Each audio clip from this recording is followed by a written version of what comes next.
avait historiquement en France une histoire de présence étrangère importante. Depuis effectivement les années 1860, la France a été historiquement une grande terre d'immigration. Deuxièmement, dans les années 38, 39, 40, au moment où la tragédie se préparait, beaucoup d'étrangers et beaucoup de juifs, mais pas uniquement, se sont réfugiés en France pour pouvoir effectivement être protégés. Et avec l'occupation du nord de la France, toute cette population a convergé vers Bordeaux.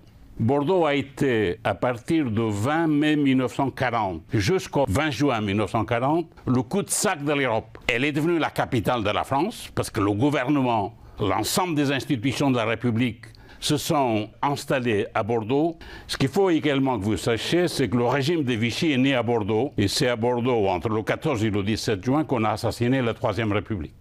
La population de Bordeaux a été multipliée par 3 en un mois. Une grande partie des réfugiés ont fui de Bordeaux vers les Landes et surtout vers la frontière d'Espagne parce que les Allemands, le 20 juin 1940, étaient à 40 km de Bordeaux. Les Allemands sont rentrés à Bordeaux le 28 juin 1940. Donc c'est ici effectivement qui va se jouer le sort de la France et une partie du sort de l'Europe.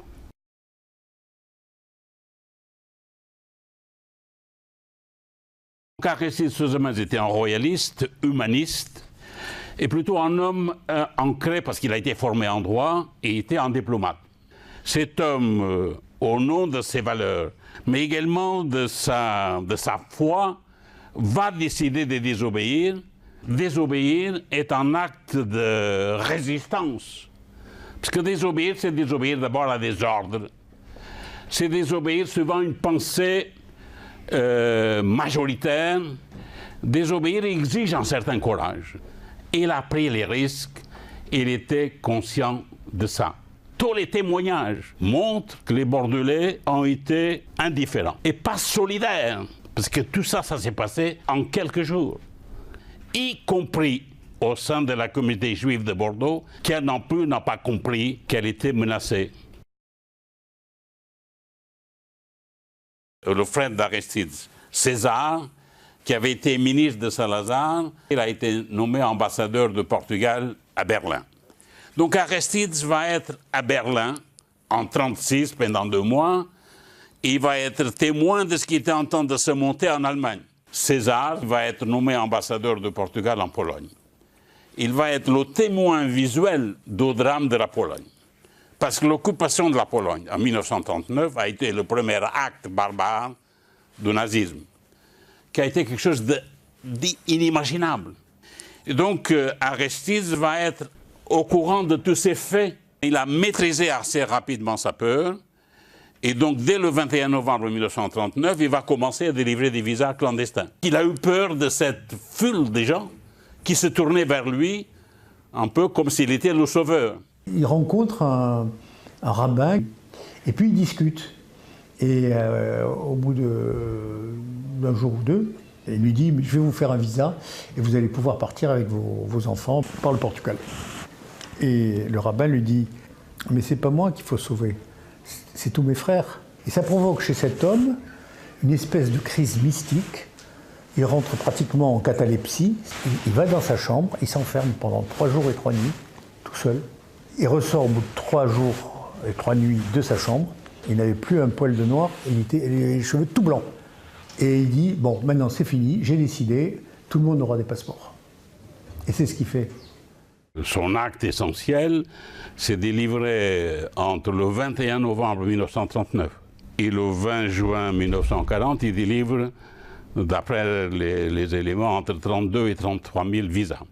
D'abord, il est aidé par ses enfants. Il est aidé également par le rabbin Kruger. Donc il y a une relation de complicité entre ces rabbins qui veut sauver ses frères et le consul qui veut leur délivrer des visas. Il y a également, à l'époque, au consulat de Portugal, le secrétaire général, qui s'appelait M. José Seabra, qui va également, en tant que fonctionnaire de consulat, participer à cette sauvetage.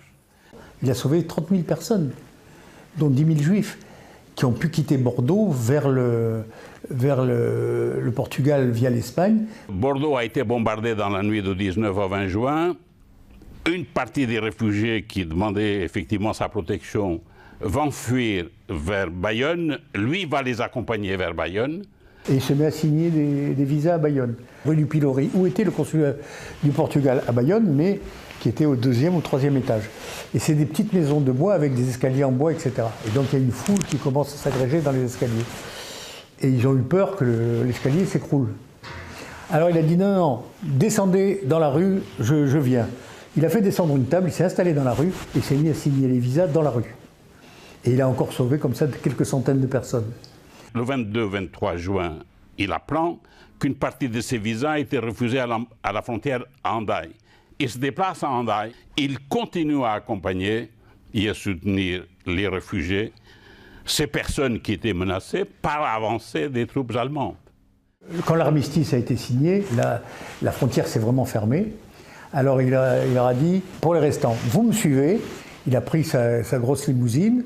Il est allé à Biryatou, qui est un autre poste frontière, mais qui avait un grand avantage, c'est qu'il n'avait pas le téléphone. Ce qui fait que quand l'armistice est signé, normalement la frontière était fermée. Mais lui savait ça. Donc il a dit, suivez-moi. La voiture qui allait au pas, et les gens qui marchaient derrière, ils sont allés à Biryatou. Il a dit, je suis le consul général du Portugal, ces gens-là sont avec moi, ils ont tous des visas que je leur ai signés, vous les laissez passer. Les autres, le consul général du Portugal, c'est le consul, et il a fini par sauver comme ça quelques centaines de personnes de plus. Donc c'est quelque chose d'extraordinaire. Lui, il savait très bien ce qui était Salazar, parce que son frère jumeau avait été ministre de Salazar. Il avait été viré comme un malpropre par Salazar. Et le dictateur portugais Salazar, fou de rage, lui envoie diplomate portugais sur diplomate portugais pour lui interdire de continuer. Et Salazar, il l'a fait revenir et il l'a privé de traitement, il l'a privé de tout. Et l'autre est mort dans la misère. D'autant que Salazar, après l'avoir martyrisé de manière épouvantable, a déclaré à la fin de la guerre, nous-mêmes, nous avons aidé les réfugiés, nous aurions aimé faire encore plus, nous n'avons pas fait assez par rapport à ce que nous voulions faire, en parlant de lui. Il s'est attribué les plumes du pan. C'était vraiment un travail mémoriel qui a conduit à ça. Pas croire que parce que les choses se sont passées, elles se savent. Non. Il faut qu'il y ait des gens qui militent, qui travaillent pour dire mais ça s'est passé comme ça et on en a la preuve. C'est finalement par les Juifs qui s'étaient réfugiés à New York qui se souvenaient du consul. Et il a été reconnu comme juste parmi les nations en Israël. Il a un arbre planté à son nom à Yad Vashem. Mais après, il y a eu le travail remarquable qui a été mené à Bordeaux par une toute petite équipe de gens. Je vous parle d'il y a 30 et quelques années. À Bordeaux, évoquer cette histoire, c'était vraiment... Moi, on m'a jeté à plusieurs endroits. Une fois, je suis allé voir le cabinet du maire de Bordeaux en 1987. On m'a dit, Monsieur Diaz, vous n'allez pas remuer la mer. Ça suffit. Donc la guerre est finie. On passe à autre chose. Bordeaux a longuement été associé à l'image de la collaboration.